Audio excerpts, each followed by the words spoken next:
Hi guys, our trip to Olumo Rock in Abeokuta part 2 video. So myself and my sister decided to take pictures, and on our way climbing the rock, we saw where they were selling emu and erondidi. Emu in English is palm wine, while erondidi is fried meat. So we bought them, and I told my sister that we'll be coming back for the emu because I don't want our eyes to start seeing something else on the rock. So this section of the rock that you can see with a white veil is actually the Olumo Rock shrine. Yes, the Olumo Rock is a deity in the Egba kingdom, and they worship this rock yearly with a cow that is being presented by the king. So I'll be giving you a brief history about this Olumo Rock. So the Olumo Rock was founded by a great hunter called Ajagba. Yes, Ajagba founded this rock before the war between them and Benin started. So during the war with them Benin, he told them that let them hide themselves under this rock that he founded, because the rock is actually very accommodative, and even if they are there for months, the Benin people will not know that they are there, and instead of getting killed by the Benin people, they can try to survive under this rock. So this section of the rock is where water spring forth for them. Yes, water spring forth for them. And this place that you can see that they bury somebody is the man that built houses around the rock. As you can see, the Egba wall hide out. Yes, they eat themselves there, and then he created 4 rooms for them to hide themselves, and holes for them to grind pepper, make medicine and different types of things. So during this time, it was not easy for them, but they had to endure before everything could get settled between them and them Benin. And ever since then, there've been no war that overcame the Egba people. Yes, the Egba people actually overcame every war that comes towards them. This is our tour guide showing us everywhere and explaining things that we saw there, and we started asking questions. So it was not like he was going to take us to the section of different deities in the Yoruba kingdom, like Ogun, Oshun and all. So he took us to the section where all the Mama Olumo stays, and where they worship every other gods during the Olumo Rock festival. So this is him taking us there. The mama we saw there, they were so pleasant. They prayed, they played with us, and we moved on. And it was like we are just getting to the side that we're going to climb the rock. So that's us going to the other side of climbing the rock. As you can see that tree there, that's the Iroko tree, the popular Iroko tree in Olumo that is over 200 years old. Yes, he's telling us here that this tree is actually there and is still standing strong, and we're amazed. My sister and I were just looking around because we were living in history. So you can see the old Abeokuta from just that side. This is us trying to climb the other part of the rock. Hey, it was tiring, but we had to do this. My sister was just complaining, but I had to beg her. The girl was so nice doing this with me. I told her that we need to do this. We need to do this. We need to show everybody how this Olumo Rock looks like, because it's as if we are the only ones that have not been to Olumo Rock in this Nigeria. So we started climbing. It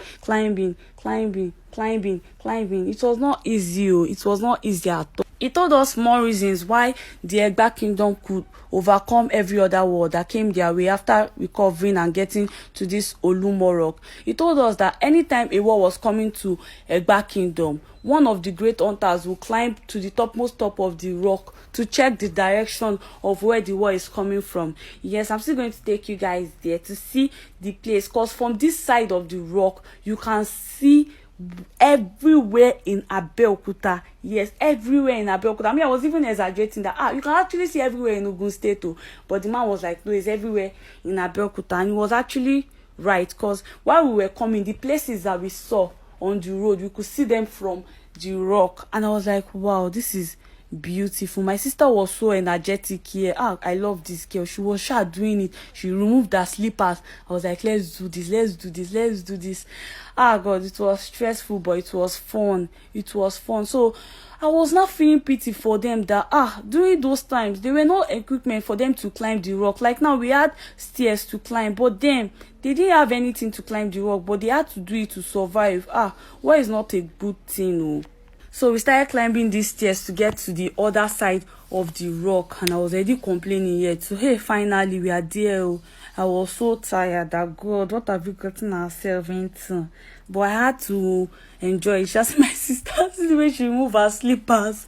So we had to cross to the other side of the rock, and I told him to show everybody. From there you can see the Ogun River. I don't know if you can see it here, but it was actually very pronounced. I was like, wow, why is this river this big? It was not like that's the Ogun River. I was like, wow. And he said this river was where some people had to take water for doing the war. And for anybody coming to wage war on the Egba kingdom, before they could cross the river to get to the Egba land, they would have planned themselves on how to conquer the war. Finally, we are on the topmost top of the rock. On this section, we saw them selling yogurt and ice cream. We asked Sha, but they said it has finished. I was like, what are we going to take, Sha?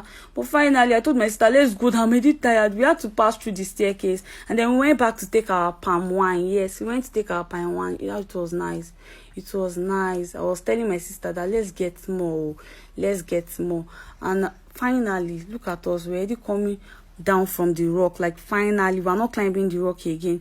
So the tour guide told us that there's another place to go to when you enter the Olumo Rock, and that's the museum. And he was like, we should visit the museum. I was telling him that I was tired, but he said we should go. Finally, we decided to go to the museum, and I was amazed by all the things I saw there. They were beautiful stuff, and we saw some people, they came for sightseeing too, but it was fun going in with them. They were so pleasant. So we entered the museum, and it was so breathtaking. Yes, it was breathtaking. And my sister started asking questions that what is this one, what's that one, what is this one. She decided to get some things for herself, because she was like, we'll not come to Abeokuta without getting anything. No, she started checking around, and I was amazed by all these artworks. Wow, Africa is a very beautiful continent. I was like, wow, this is beautiful. And then we saw this. Is it sketching? Is it picture? Because nobody can just sit down and sketch this beautiful frame of Olumo Rock. It was so beautiful seeing it there. And I checked the price. It was around like 400,000. I was like, wow, this is beautiful. And then we started going around the museum, myself and my sister. It was so beautiful. I enjoyed walking around the museum. We saw adire, we saw beads, we saw sunglasses, we saw calabash, we saw flower vases, we saw a lot of things. We saw books, we saw pictures of legends, and I was like, wow, this is beautiful. This is so beautiful. This is very beautiful. I went to the section of pictures, the picture section, and I saw pictures of a lot of people. I saw Burna Boy's picture. This is us going back home. We bought a father, but I forgot to make videos. So later we did videos. So now we're leaving Ogun State. Bye. My sister slept before we got to this section. But Ogun State, bye. Abeokuta. I had fun visiting Abeokuta. It was so nice visiting there, and you had a very beautiful city. Bye. Like, comment, and share, guys. Thank you.